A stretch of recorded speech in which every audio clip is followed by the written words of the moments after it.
오늘은 제비 뽑지 않게 하소서라는 제목으로 함께 말씀을 생각해 보려고 합니다.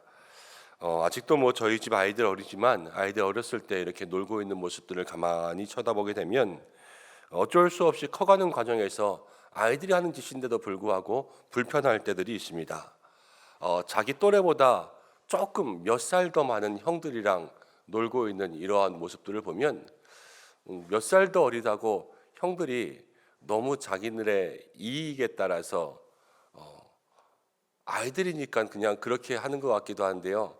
조금 옆에서 보고 있기에 불편해서 나가자니 속이 좀 쪼잔해 보이고 가만히 있자니 조금 싫고 그런 때들을 경험할 때가 있습니다. 이제 아이들끼리 술래잡이를 한다거나 아니면 무슨 놀이를 할 때 애가 너무 어린데 또 지 형들 또래 끼려고 하면 껴주기는 싫고 그러니까 이렇게 아이들이 얘기하는 거죠. 너 여기서 가방 5분 동안 지키고 있으면 껴줄게. 그리고 5분 동안 지키고 있으면 잘했네 그러면서 이제 껴줄게. 너 제일 좋은 거에 술래가 제일 좋은 거야. 넌 이제 무조건 우리를 잡으러 쫓아다니면 돼. 그러면서 안 좋은 거 그냥 잘 모르니까 막 이렇게 시켜서 넘길 때들이 있지 않습니까? 그런 것들을 가만히 보고 있으면 애들 노는 건데 저기 끼기는 좀 그랬고 또 가만히 있자니 야 얘도 좀 똑같이 시켜줘라 이렇게 말도 하고 싶고 그런 마음이 들 때가 여간 있는 것이 아닙니다. 그런데 그것은 그냥 애들 커가는 것이고 놀이니까 그렇다고 쳐도 만약에 그 아이들이 내 자식을 데려다가 그냥 좀 어리고 힘이 없다고 함께 몰매를 때리거나 아니면 놀리거나 조롱을 하거나 아니면 애를 데려다가 그 얼굴을 붙잡고 거기다 침을 뱉고 발로 차고 그렇게 한다면 부모된 마음에서 가만히 있을 수 있겠습니까? 성경을 보면 로마의 군인들이 예수님께 그렇게 했습니다. 예수님을 채찍질하고 예수님을 발로 차고 예수님의 머리에 가시관을 씌워서 뺨을 때리고 그 얼굴에 침을 뱉고 조롱하고 예수님을 헌신짝 다루듯이 그냥 그렇게 고문하고 사람의 생명의 존귀함 이런 것 전혀 없었던 것 같아요. 그냥 예수님을 그렇게 물건 다루듯이 물건보다 더 심하게 예수님을 고문했습니다. 하나님 이 땅의 모든 것을 다 보시는 줄로 믿습니다. 하나님 저 높고 높은 하늘 보좌에서 이 땅의 구석구석까지 다 내려보시는 줄로 믿습니다. 이 땅에 예수님 왜 보냈습니까? 우리를 위해서 이 세상 구원하시려 자기 자식을 파송하셨는데 근데 그 파송하신 예수님 세상이 잘 모시지도 않고 그 말을 듣지도 않고 도리어 그 예수님을 십자가에 매달기 위해서 그 얼굴에 침 뱉고 때리고 조롱하고 그러한 모습을 하나님이 보셨을 때 그 아버지의 마음이 어땠을까? 우리가 이 고난주간 하나님의 마음을 위로해야 될 이유는 너무나도 많이 있지요. 그런데 그 아픈 마음 하나님은 다 인내하고 다 참으셨습니다.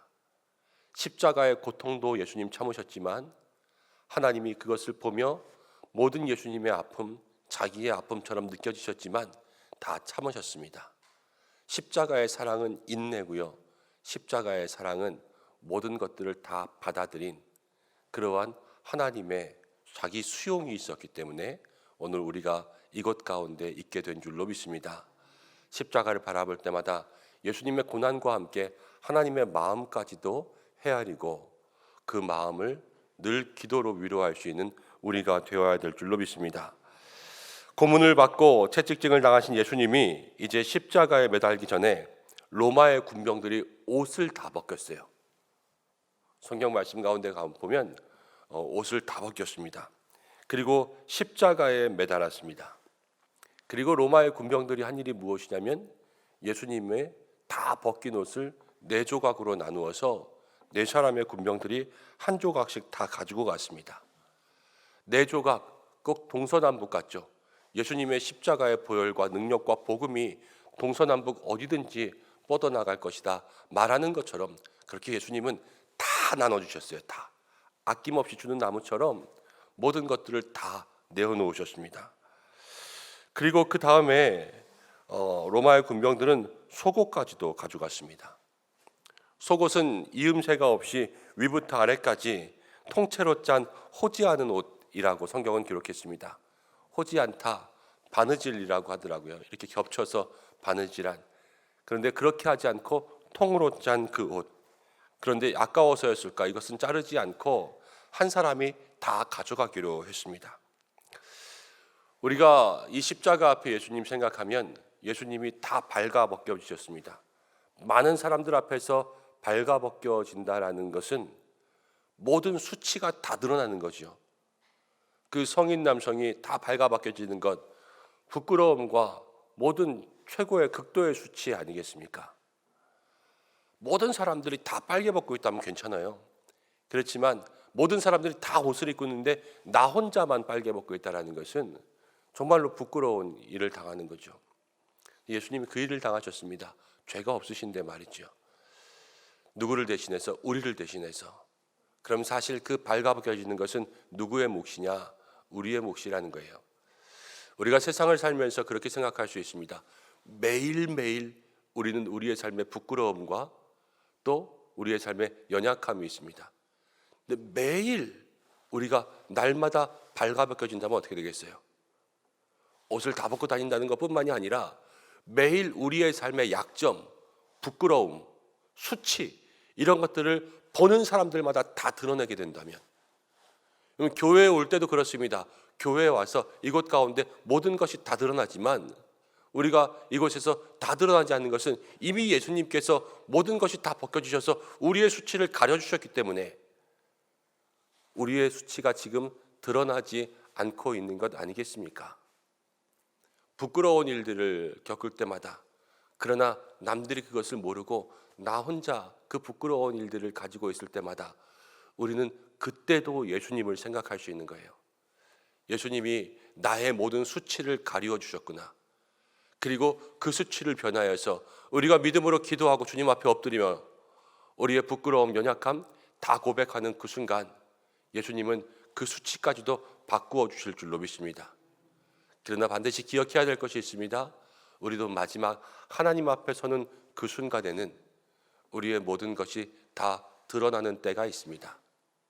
그때를 향하여서 예수님 내 수치를 가리워 주신 것 고마운 것 아닙니까? 감사한 것 아닙니까? 하나님 앞에 설 때 부끄럽지 않게 살아갈 수 있도록 하루하루가 깨어 있어야 되겠죠. 깨어 있다라는 것은 성경에 기도하는 것이죠.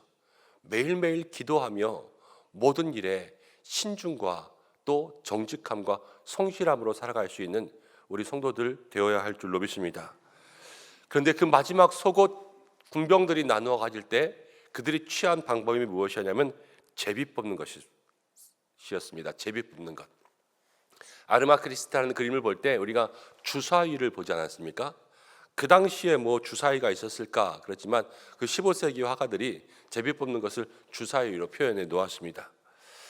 높은 숫자가 나오면 그냥 던지는 거예요. 그래서 네 사람 중에 제일 높은 숫자가 나오면 이건 내 거다 하고 갖는 거죠. 높은 숫자가 안 나오면 어떻게 됩니까? 그래 너는 운이 좋구나. 나는 운이 없네. 오늘 공쳤네. 이러면서 그냥 돌아가는 것이 그 제비 뽑는 것이죠. 예수님은요 모든 인류를 구원하기 위해서 십자가를 지시면서 사명의 길을 가셨습니다. 하나님이 정해놓으신 그 길을 가셨습니다. 예수님이요 마지막에 기도했습니다. 예수님은 길과 진리 생명, 자기가 길이라 그랬거든요. 그런데 예수님은 자신이 길이면서 이 길을 갈 때마다 기도했습니다. 하나님이 가라고 하는 길은 갔고 하나님이 가지 말라고 하는 길은 안 갔습니다. 예수님 마지막에 겟세마네에서 기도했지 않습니까? 땀이 피처럼 보이게 기도했습니다. 그 기도가 무엇이냐면 하나님 할 수만 있거든 이 잔을 내게서 옮겨주십시오. 이게 예수님의 기도였는데요. 하나님의 응답은 거절했어요. 하나님이 아들에게 기도의 응답을 안 돼.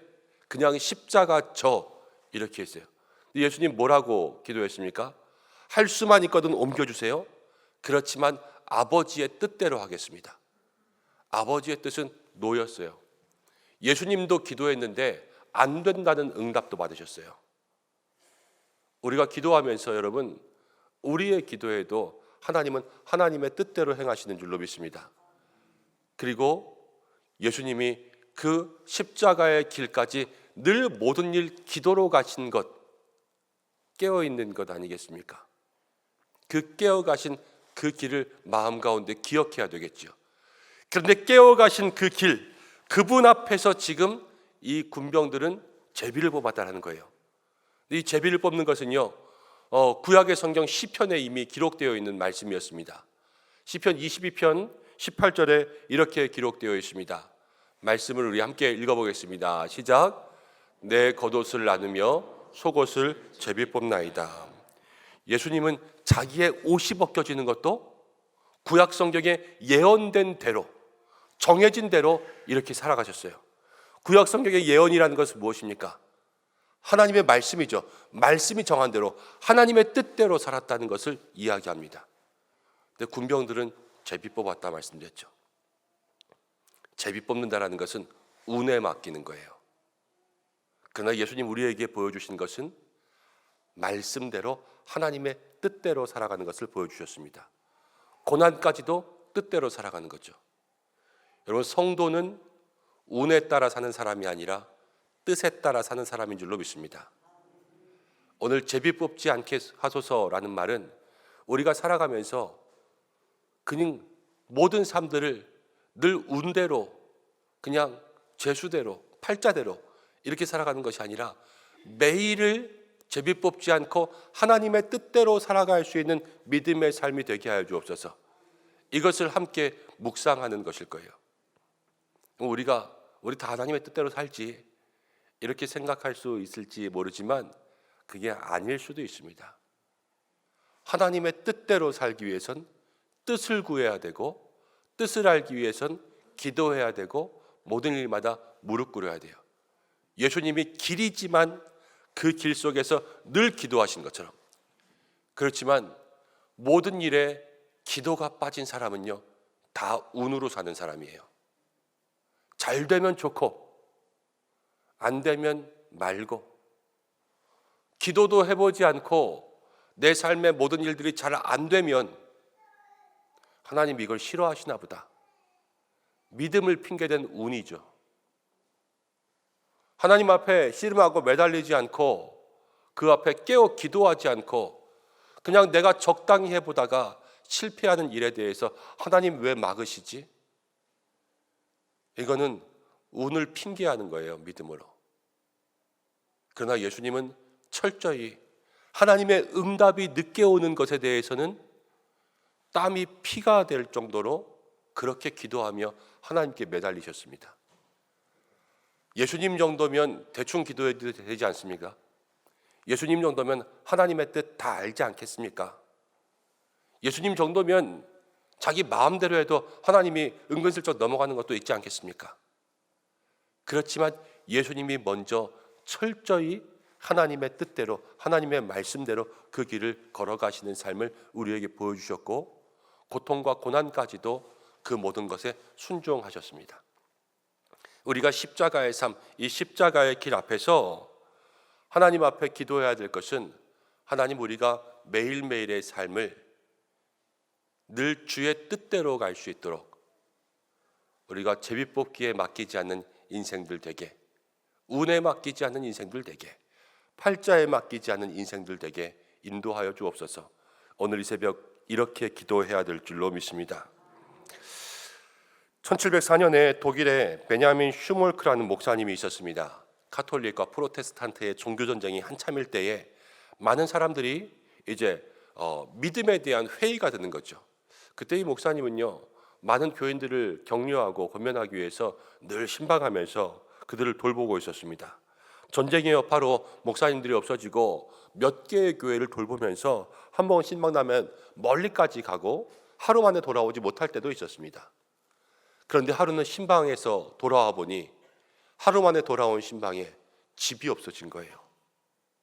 요즘에 다 산불 때문에 정말로 크게 어려움 겪지 않았습니까? 집이 불에 탔습니다. 근데 집에 어린 아이들이 있었다는 게 생각났어요. 화재 현장들을 막 뒤졌더니 아이들 둘이 화재더미 밑에서 죽어 있는 것을 발견했습니다. 신방 갔다 왔잖아요, 하나님의 일 하면서. 그런데 아이들이 죽게 된 거예요. 슈멀크 목사님이 하나님께 부르짖었습니다. 왜 나에게 이런 일이 있어야 됩니까?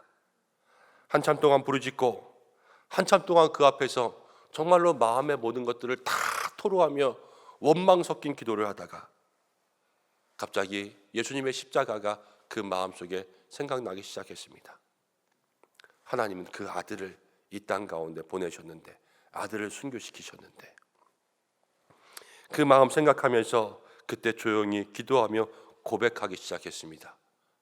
내 주여 뜻대로 행하시옵소서. 그게 찬송가 549장이 됐어요.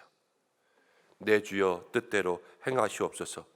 온몸과 영혼을 다 주께 드리니 이 세상 고락간 주 인도하시고 날 주관하셔서 뜻대로 하소서. 누가 이런 기도를 할 수 있겠습니까? 그러나 우리의 인생이 제비 뽑지 않은 인생일 때 모든 일, 우리의 삶의 가장 큰 고난까지도 하나님의 뜻 가운데 순종하며 뜻대로 가겠다, 그 마음의 결심들이 있는 사람들에게는 이 믿음의 고백이 나오게 될 줄로 믿습니다. 우연히 뭐 생겼다고, 그냥 가만히 있었는데 뭐 땅값이 오르고 집값 올랐다고 그것 좋아하는 것이 하나님 기뻐하시는 인생들이 아니란 거예요. 하나님의 뜻대로 살기 위해서는 모든 일에 기도하는 사람들 되어야 되고, 기도하는 인생들에게는 하나님의 길대로 우리의 삶의 문이 열리고 하나님의 뜻 가운데 우리의 모든 삶이 이루어질 줄로 믿습니다. 오늘 고난주간 성금요일의 새벽입니다. 십자가 앞에서 모든 일에 하나님의 뜻을 구하는 믿음의 성도들, 제비 뽑지 않는 인생, 뜻을 구하는 인생들 낼 수 있는 우리 성도들 되시기를 축복합니다. 함께 기도하겠습니다. 하나님, 주님의 뜻대로 살기를 간절히 원합니다. 기도하지 않고 그냥 행하여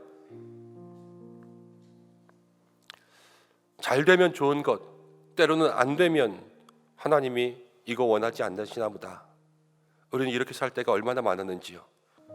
그러나 주님은 이 십자가 고난의 길 주님께 묻고 하나님께 묻고 끝까지 기도하고 순종하여 하나님의 뜻대로 살아가셨습니다. 우리도 이 고난주간 통하여서 우리의 삶이 무엇이 달라져 하나님 위로할까, 하나님의 뜻대로 길을 걸어갈 수 있는 믿음의 성도들 되게 하여 주옵소서. 하나님의 뜻을 구하는 기도가 그쳐지지 않는 우리들의 삶이 되게 역사하여 주옵소서. 예수님의 이름으로 기도드립니다. 아멘.